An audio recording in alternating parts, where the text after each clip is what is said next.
रामदास आठवले नगरीच्या पुण्याच्या महापौर मला आठवतं आहे की कराडला एकदा साहित्य संमेलन झालं होतं आणि कैलासवासी यशवंतराव चव्हाण यांची उपस्थिती होती.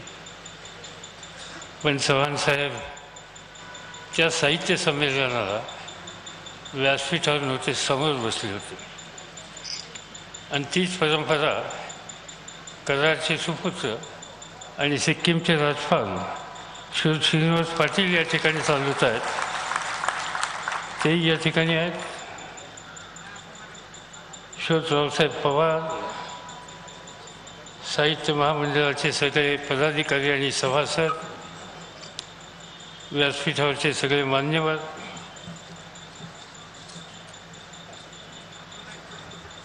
साहित्याच्या क्षेत्रातले या ठिकाणी उपस्थित असलेले अनेक मान्यवर आणि उपस्थित सहकारी बंधू भगिनींनो, अखिल भारतीय साहित्य संमेलनाचं उद्घाटन आज सासवडला होतं ही अतिशय आनंदाची गोष्ट आहे. आधीच्या अनेक वक्त्यांनी सांगितलं की सासवड म्हणलं की आठवतात आचार्य यात्रे. त्यांच्या कलेच्या पाण्याची चव रसिकांच्या आठवणीत आजही रेंगाळत असेल. मगाशी सुप्रियांनी सांगितलं की हेच कलेचं पाणी पुढं मिळतं नीरा नदीमध्ये बारामतीच्या जवळ. आणि या करा नीरा नदीजवळच्या बारामतीचा उल्लेख झाला की आठवतात कवी मोरोपंत.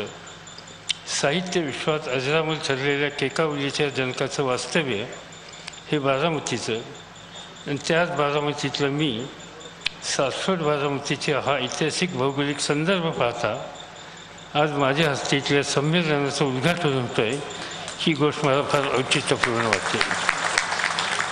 शिवलीलामृतकार श्रीधर स्वामी, कवी मोरोपंत, आचार्य अत्रे यांच्या भूमीत घडणारे हे संमेलन यशस्वी होईल याच्याबद्दल माझ्या मनामध्ये काही शंका नाही. मी आत्ताच भाऊंना विचारत होतो की यापूर्वीचं जे संमेलन चिपळूणला झालं तेव्हा मी स्वागताध्यक्ष होतो. त्याच्या आधी जे साहित्य संमेलन औरंगाबादला झालं त्याचा स्वागताध्यक्ष मीच होतो, उद्घाटक मीच होतो. आणि त्या उद्घाटन सोहळ्याची जी संपूर्ण स्थिती आपल्या खुमासदार भाषेमध्ये मांडण्याच्या संबंधीची महत्त्वाची कामगिरी ही फमूंनी केलेली होती. आणि ते फमू आज या ठिकाणी अध्यक्ष म्हणून लाभले याचा मला स्वतःला मनापासूनचा आनंद आहे. सासवडच्या संबंधीचा बरेच उल्लेख या ठिकाणी झाला. आमचं सासवड आणि हा परिसर ज्याचा उल्लेख आमदारांनी केला असा एक आगळा वेगळा आणि इतिहासाची पार्श्वभूमी असलेला हा परिसर आहे. संकट असतील पण त्या संकटावर मात करून पुढे जाण्याच्या संबंधीची हिंमत ही दाखवण्याच्यामध्ये पुरंदर कधी मागे राहिलेला नाही. सासवड म्हणलं की अनेक क्षेत्र आहेत. जुन्या पुण्यामध्ये गेल्याच्या नंतर आपल्यापैकी काही लोकांना ठाऊक नसेल की उत्तम चहा प्यायचा जर असेल तर अमृत तुल्यमध्ये गेलं पाहिजे आणि तो नक्की कोणतरी पुरंदरवासी असायचा. उत्तम रसाचा रस पुण्यामध्ये प्यायचा असेल किंवा मुंबईमध्ये प्यायचं असेल तर ते रसपान गृह हे 100% सासवड परिसरातल्या कुठल्या तरी व्यक्तीचं असलं पाहिजे. आणि म्हणून गमतीचा हा सगळा परिसर आहे. मला या ठिकाणी प्राध्यापक राम ताकोले दिसतात. त्यांच्या गावाचं नाव आहे हरगुळे. त्या हरगुळे गावाचं वैशिष्ट्य एक आहे की मला वाटतं की त्या गावातला घरटी एक माणूस शिक्षक आहे. आणि म्हणून कुठल्याही चौकामध्ये उभं राहिलो आणि गुरुजी हाक मारलं की 10वीच घरातून लोक बाहेर येतात. हे हरगुळ्याचं आणि याचा सगळा परिसर. इथे येण्याच्या पूर्वी मला कोणतरी विचारलं की साहित्य संमेलन जात आहे. म्हटलं हो. विमानामध्ये माझे शेजारी ग्रस्त होते, मराठी ग्रस्त होते, उच्च विद्याभूषित होते. त्यांनी मला विचारलं कोण हो शिंदे अध्यक्ष. मी सांगितलं होते मराठवाड्यात नेतात वगैरे वगैरे. नाही म्हटलं की आमच्या वाचनात आलं की त्यांनी आयुष्यात एकच कविता आईवर लिहिली आणि त्याच्यातून अध्यक्ष झाले. मोठी गमतीची गोष्ट आहे. आपल्याकडं कर्तृत्व संपन्न माणसांच्या बद्दलची सुद्धा कर्तृत्वाची नोंद न घेण्याची पद्धती समाजातल्या उच्चभ्रू लोकांच्यामध्ये अजूनही संपुष्टात आलेली असं दिसत नाही. खरं म्हणलं तर फमू शिंदे हे कवी हिंगोली तालुक्यातल्या रुपूर गावी 12 ऑगस्ट 1948 साली जन्मले. त्यांचा ज्यावेळी जन्म झाला त्यावेळी तो परिसर स्वतंत्र नव्हता. तिथं हैदराबादच्या निजामाचं राज्य होतं. मला वाटतं 17 सप्टेंबर 1948 साली निजामाच्या मधून त्या सगळ्या परिसराची मुक्तता झाली आणि तो स्वतंत्र भारताचा हा भाग झाला. आणि अशा या सगळ्या परिसरामध्ये फमूंचा जन्म झाला. स्थिती विलक्षण गरिबीची, साहित्याचा गंध नसलेलं घरातलं वातावरण, पण उपजतच काही वाचायची, लिहायची आणि गाणं म्हणायची, अर्थात विविध छंद विकसित करण्याची आवड फमूंच्या रक्तामध्ये होती.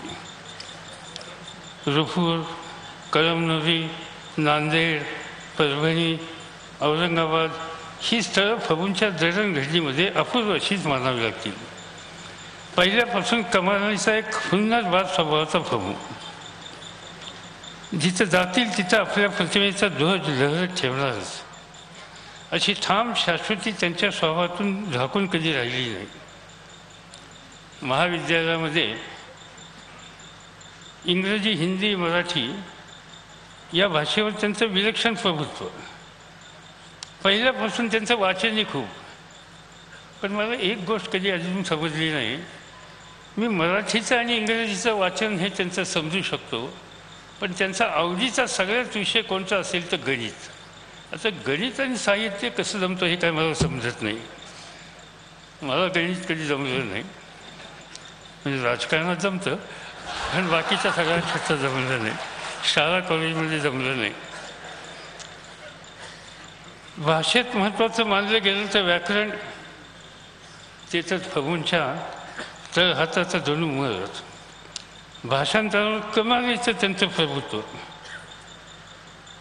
फमूंचा रौप्य महोत्सवी म्हणजे क्रमानं 25वा काव्यसंग्रह प्रकाशित झाला तो 2011 साली.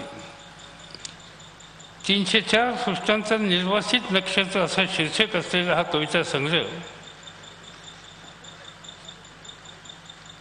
त्याशिवाय ज्याचा उल्लेख आधीच्या वक्त्यांनी केला, जुलूस 1972 साली झाला, आदिम, वृंदगान, सार्वमत, दिल्ली ते दिल्ली, फकीराचे अभंग, आई आणि कविता, आयुष्य बेस्ताना, भूकंपाची मरणगाणी, मनाचे अभंग, मडकं गेलं फुटून, सूर्यमुद्रा, लाकडाची फुलं आणि 2011 लिहिलेला निर्वासित नक्षत्र असे 25 कविता संग्रह फमूंचे प्रकाशित झाले.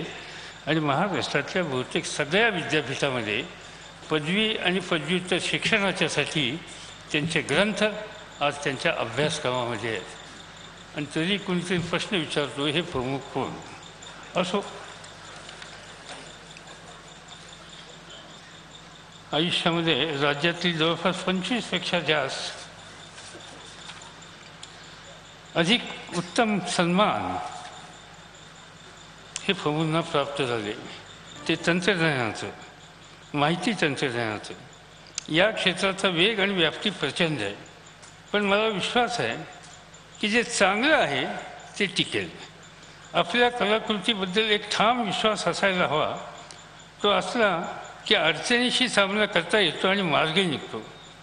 गदिमा, आचार्यात्री, पु ल दे या मान्यवरांच्याकडे तो आत्मविश्वास होता.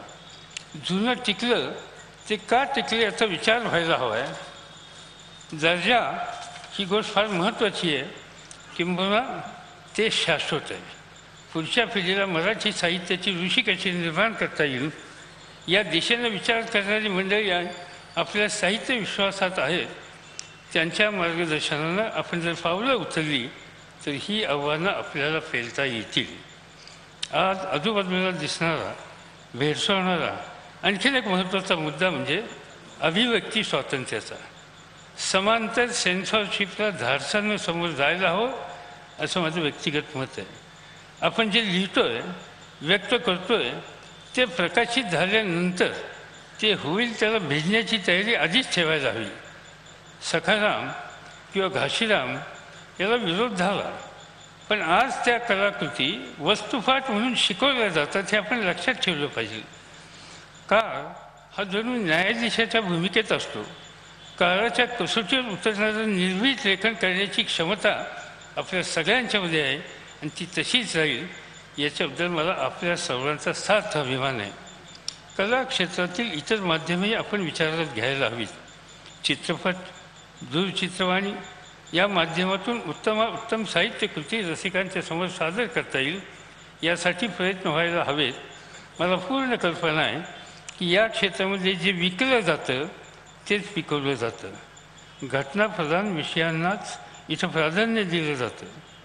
पण गेल्या काही वर्षात मोजक्याच का होईना आशयप्रधान कलाकृतींना रसिकांनी मान्यता दिली अशी माझी माहिती आहे.